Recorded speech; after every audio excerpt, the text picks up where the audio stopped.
It's like ഒരു mystery thriller.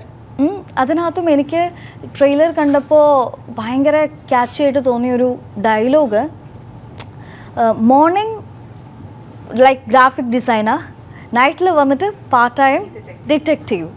എന്താണ് actually പണി? അതാണ് എനിക്ക് ചോദിക്കാനുള്ളത്. അല്ല, ഞാൻ സിനിമയുടെ ഡീറ്റെയിൽസ് ഒന്നും കാണാത്തവർ ഞാൻ സസ്പെൻസ് കളയുന്നില്ല. പക്ഷേ thank you so much. Malikappuram എന്ന സിനിമയ്ക്ക് ശേഷം ഞാൻ എന്ത് ചെയ്യണമെന്ന് വിചാരിച്ചിരുന്നു ഒരു വർഷം അങ്ങനെ കടന്നുപോയി. ഇൻ ദ ടൈം ഞാൻ ആ സമയത്താണ് എനിക്ക് രഞ്ജിത് ശങ്കറിനെ കാണാൻ സാധിച്ചതും എനിക്ക് ജയഗണേഷിൻ്റെ കഥ പറയുകയും പിന്നീട് ആ സിനിമ എനിക്ക് ഒരുപാട് ഇഷ്ടപ്പെടുകയും പിന്നെ ഞങ്ങളത് പ്രൊഡ്യൂസ് ചെയ്യാൻ തീരുമാനിച്ചു. ഞാൻ UMF പിന്നെ ഡിസ്ട്രിബ്യൂഷനിൽ ഇറങ്ങി. ഞാൻ ഇന്ന് സിനിമ ഇത്രയും വലിയ ഹിറ്റാവുന്നതും എന്നെ meanwhile in the process Mahima ഈ കഥ കേൾക്കുന്നു. ഷീ ഓൾസോ RDX എന്ന സിനിമ ഇത്രയും വലിയ സൂപ്പർ ഹിറ്റ് അടിച്ചപ്പോൾ she also was looking for something fresh. അപ്പോൾ എന്തായാലും നല്ല സിനിമ ചെയ്യാൻ സാധിച്ചതിൽ ഒരുപാട് സന്തോഷം. നല്ല തീരുമാനം എടുക്കാൻ പറ്റിയതിൽ ഒരുപാട് സന്തോഷം. പ്രേക്ഷകർ ഇങ്ങനെ സപ്പോർട്ട് ചെയ്താലേ നമുക്ക് ഇനിയും സിനിമകൾ ചെയ്യാൻ സാധിക്കുള്ളൂ എന്ന് ഞാൻ വിശ്വസിക്കുന്നു ഭയങ്കരമായിട്ട്. ഒരു ക്യാരക്ടർ എന്ന ലെവലിൽ എനിക്ക് ഗ്രാഫിക് ഡിസൈനർ അല്ലെങ്കിൽ ഡിറ്റക്റ്റീവ് ആയിട്ട് ഒരു സിനിമ ചെയ്യുന്നതിനേക്കാൾ ഉപരി എനിക്ക് ഈ ക്യാരക്ടർ സ്പെഷ്യലി ഏബിൾഡ് ആയ ഒരു കഥാപാത്രമാണ് ഗണേഷിൻ്റെ. ഈ പറയുമ്പോൾ തന്നെ ഒരുപാട് സ്ട്രെസ് തോന്നിപ്പിക്കുന്ന ഒരു ക്യാരക്ടറായിരുന്നു.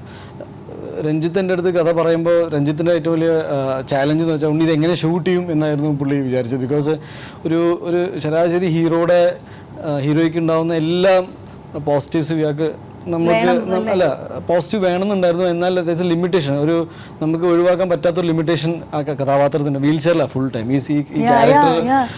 അപ്പോൾ സിനിമയിൽ എപ്പോഴും ഇത്തരം ക്യാരക്ടേഴ്സ് വരുമ്പോൾ ഒരു പാത്തോ ഭയങ്കര ഒരു സാഡ് അങ്ങനത്തെ ലൈഫ് സ്റ്റൈലാണ് കാണിച്ചേക്കുന്നത്. അപ്പോൾ ഞാൻ രഞ്ജിത്തിനോട് ആവശ്യപ്പെട്ടത് ഇത്രയേ ഉള്ളൂ, രഞ്ജിത്ത് ഈ സിനിമ കാണുമ്പോൾ ആൾക്കാർക്ക് ഗൂസ് ബംസ് മാത്രമല്ല ഭയങ്കര ലൈഫിനെ കുറിച്ച് ഒരു വല്ലാത്തൊരു മോട്ടിവേഷൻ, ഒരു പോസിറ്റിവിറ്റി, പ്രതീക്ഷ തോന്നേണ്ടത് എനിക്ക് ഒരു നിർബന്ധം ഉണ്ടായിരുന്നു. ഈ സിനിമ കണ്ടവർക്ക് അതാണ് അഭിപ്രായം. ബിക്കോസ് പുതിയൊരു നായകനാണ്, പുതിയൊരു നമ്മുടെ സൊസൈറ്റിയിലുള്ള ആൾക്കാരാണ് ഈ ഭിന്നശേഷിപ്പെടുന്ന ആൾക്കാർ, നമ്മുടെ സൊസൈറ്റിയിലുള്ള ആൾക്കാരാണ്. എൻ്റെ ഏറ്റവും വലിയ സങ്കടം ഒരു സിനിമ ചെയ്യേണ്ടി വന്നു എനിക്ക് എൻ്റെ കാഴ്ചപ്പാട് മാറാൻ അല്ലെങ്കിൽ ശ്രദ്ധിക്കാൻ. എൻ്റെ കൂട്ടത്തിലുള്ള ഇങ്ങനെ സഹോദരന്മാർക്കും സഹോദരിമാർക്കും ഇത്രയും ഇങ്ങനെ ജീവിക്കുന്ന ആൾക്കാരുണ്ടല്ലോ. അപ്പോൾ അവർക്ക് വേണ്ടി ഒരു സിനിമ ചെയ്യുമ്പോൾ അവരെ ഏറ്റവും ഗ്ലോറിഫൈ ചെയ്യുന്ന സിനിമ തന്നെ ആയിരിക്കണം ചെയ്യേണ്ടത്. And also in the mean time as an actor എന്നെ ഏറ്റവും കൂടുതൽ ഇമോഷണലി ചാലഞ്ച് ചെയ്ത ക്യാരക്ടറാണ്. ബിക്കോസ് എനിക്ക് ഒരുപാട് പേഴ്സണൽ അനുഭവങ്ങളുണ്ടായി. എന്നിട്ട് ഞാൻ ഷൂട്ട് ചെയ്തുകൊണ്ടിരിക്കുന്നത് തന്നെ സിനിമയിൽ നിന്ന് ട്രെയിലറിൽ കണ്ടു കാണും. ജസ്റ്റ് ഒരു ചെറിയ റൂമിലേക്ക് കയറാൻ. Yes, exactly. ഞാനത് പറയാൻ വരുമായിരുന്നു. ഞാനത് കണ്ടപ്പോൾ I felt so sad at the same time. എങ്ങനെയായിരിക്കും ആ ഒരു മൊമെന്റിൽ ഉണ്ണിച്ചേട്ടൻ അത് പുൾ ഓഫ് ചെയ്യാന്നുള്ളത്? അത് ഒരു പ്ലാൻഡ് സംഭവങ്ങളല്ല. ഈ സ്ക്രിപ്റ്റ് ആയിട്ട് അതില്ല. സത്യത്തിൽ ഞാൻ അഭിനയിച്ചുകൊണ്ടിരിക്കുമ്പോൾ ഗണേഷിന് ഇത്തരം കാര്യങ്ങൾ സ്ക്രീൻ പ്ലേയിലുണ്ട്. ഇങ്ങനെ വീട്ടിൽ പോകുന്നു, ഇരിക്കുന്നു, ചേസ് സീനുകളുണ്ട്. ഒരു കൊമേഴ്ഷ്യൽ സിനിമയാണ്. പക്ഷേ ഗണേഷ് അതിലേക്ക് എത്തിപ്പെടുമ്പോൾ ഗണേഷിന് എന്ത് സംഭവിക്കുമെന്ന് നമുക്കറിയില്ല.